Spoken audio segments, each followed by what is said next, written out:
Amen. Sa biyaya at grasya ng ating Panginoon, kaya po tayo ay naligtas. Kaya nais po namin ibigay handog, pasalamat at pagpupuri sa ating Panginoon na siyang may likha ng ating buhay. Gusto po namin ibigay sa Kanya, ibalik sa Kanya ang taos-pusong pasalamat sapagkat kami po at tayo po ay naligtas dahil sa pag-ibig ng Diyos, sa biyaya na Kanyang binigay sa krus ng Kalbaryo 2,000 years ago. At sa oras na ito, gusto kong ipagsigawan sa mundo na tayo po ay naligtas dahil sa biyaya at pagmamahal ng ating Diyos Ama. Sa Diyos po ang papuri at lahat tayo ay pagpapalain ng ating Panginoon. Amen. Para sa inyo pong lahat, ang awitin na ito. Glory to God.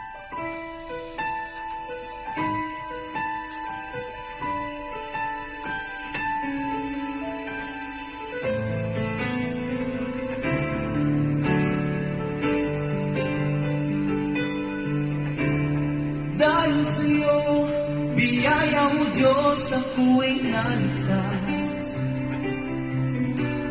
Dahil sa'yo, pag-ibig mo Diyos, ako'y nagbago. Hindi ko sukat ang kalain na ang buhay ko'y mapuno ng pag-asa.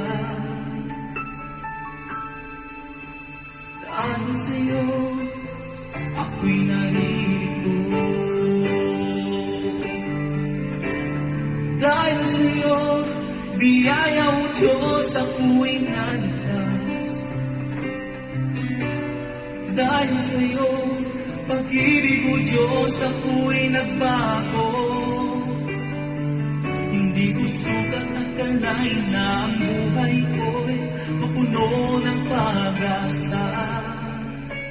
Dahil sa'yo, ako'y narito.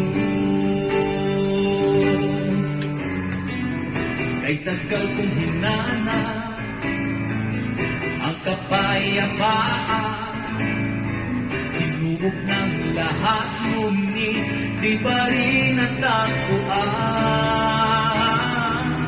Nang ika'y makilala, nagbago ng lahat.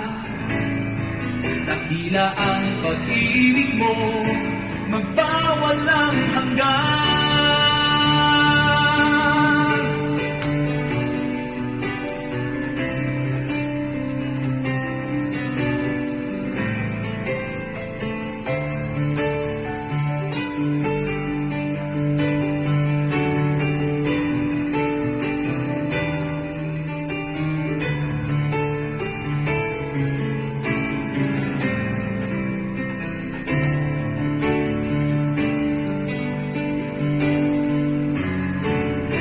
Ika'y makilala, nagbago ng lahat. Dakila ang pag-ibig mo, magbawalang hanggan. Dahil sa'yo, biyaya o Diyos, ako'y naligtas. Dahil sa'yo, pag-ibig mo Diyos, ako'y nagbago. Hindi ko sukat ang kalain na ang buhay ko'y mapuno ng pag-asa. Dahil sa'yo, ako'y narito. Hindi ko sukat ang kalain na ang buhay ko'y mapuno ng pag-asa. Dahil sa'yo, ako'y naririto. Hindi ko sukat ang kalain na ang buhay ko'y mapuno ng pag-asa. Dahil sa Diyos,